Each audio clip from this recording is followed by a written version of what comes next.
Well, I was a member. Hello to you all. Maybe you need headphones, maybe you don't. I wait for a moment. I was a partner also in the expert group on media literacy of the European Commission. So I have this broader perspective maybe as well. But in the Netherlands, to come back to critical awareness and how to promote critical awareness in media, this is much like teaching art, for instance, how to look to a painting or how to look to a dance performance and to be able to know about the dance language just as you would like to know about film or visual language.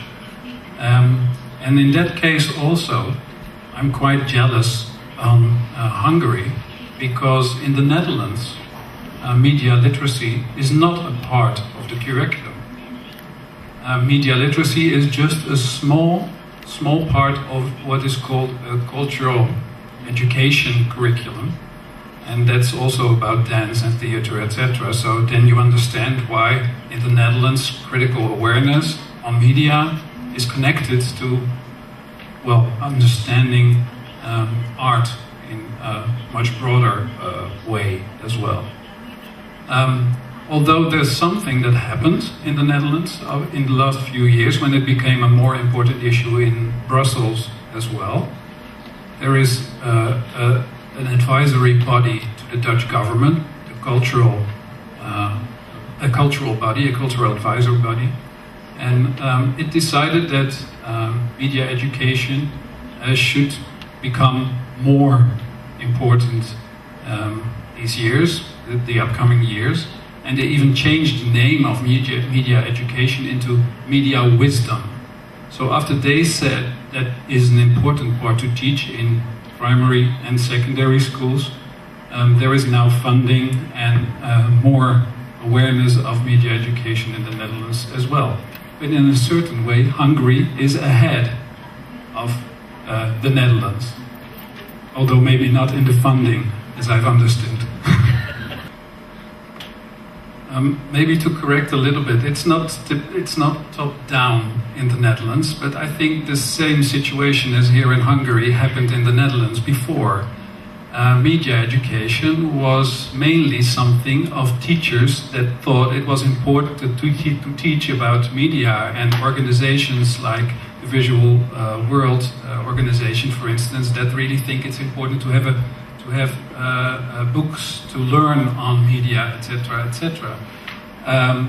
In the end, the government also thought it was important because this advisory body said media education should be part of cultural education, and then there was funding in the end. And then we now have, for instance, a national week of media wisdom. It was just 2 weeks ago. All schools in the Netherlands now participate in this week, and they do all kinds of activities in the field of media education. We have a website, Media Wisdom website, which is a forum where teachers can exchange information, good ideas, good practice. So now this advisory body said it's an important issue. Now the funding is there, and now it really went up in acceptance in schools and also in acceptance with teachers. Because that, I think, was interesting of Laszlo's story, that there are now only 400 teachers here that teach media education, but you want that to be 4,000. We had the same problem in the Netherlands as well, because teachers feel sometimes they feel a little bit awkward to teach about media, because they don't know about the internet. They're about 55 years old, and they don't know about social media. And so teaching about media, also the modern media, internet, phone, etc., it's difficult. So they are reluctant to do so. But in the end, because now we have this acknowledgement of the importance and many teacher trainings, there are much more teachers teaching media education in the Netherlands now as well. And I wonder, that's a question to you, because it's not very interactive until now. How is it possible that that media education is in the curriculum, but there are only 400 teachers teaching it? If it's in the curriculum, everybody should do it, no? Or is that a stupid question? I don't know.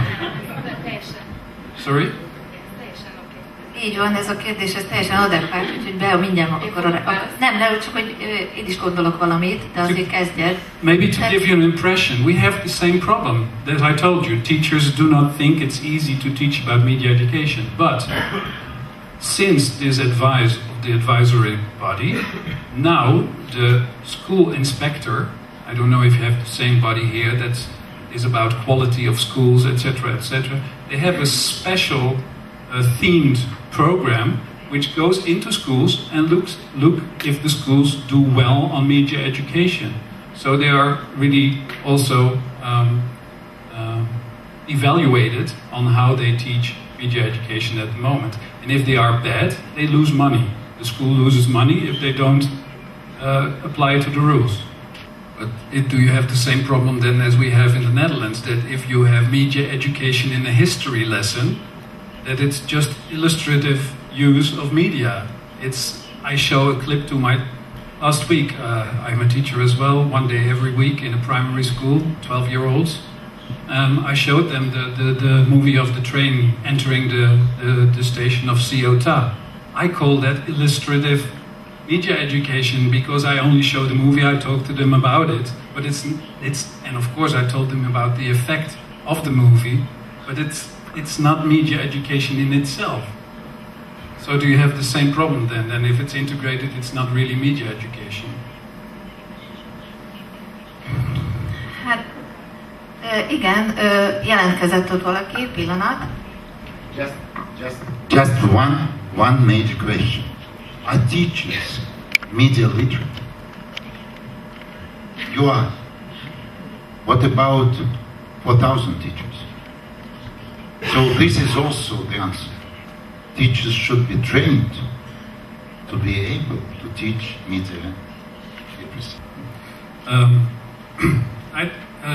I told you in the coffee break about the filters that you have in Germany, and also there is also a filter in the Netherlands. You have a possibility to have a special browser at home, not in school but at home, to filter all bad content. What is bad? You can discuss that, but to filter bad content from the internet for your children. So you have this special browser and you're sure that all the websites that pop up if your children are on the internet are not bad. There are always, I think, two groups. The ones who are afraid of all the new developments and all the new media content, and the ones that say, don't be afraid of it, just open up. And if children are taught about media in a positive empowerment way, that they also learn how to use the media, to understand the media, then they will be able to reflect also on that kind of content. And go back to your own childhood. If you were 12 years old and somebody said that's bad for you, what would you do? I think you would go there and want to see it, of course. So I think it will not. I think the most important thing is that teachers try to talk about media. Media. Yeah, interrupt. Bad content, probably. Yeah. No, but not only talk, but also make media in classrooms. For instance, I've tried to make a website with my class, and it's funny if you talk to them about it and you say, "Let's make a website."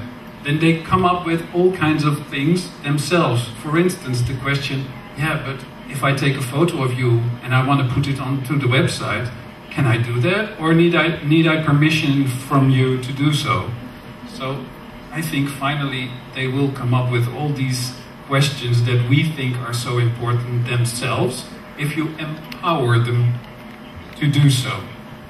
And I think that is a very important thing. And finally, that you are not technically able as much as they are, as a teacher I mean, doesn't matter, I think. Because you have these tools of being a teacher yourself that always enable you to talk about issues like also media, but also art. And I don't think it's very important that you know that you have the technical competence on the same level as your students, because it's not about that.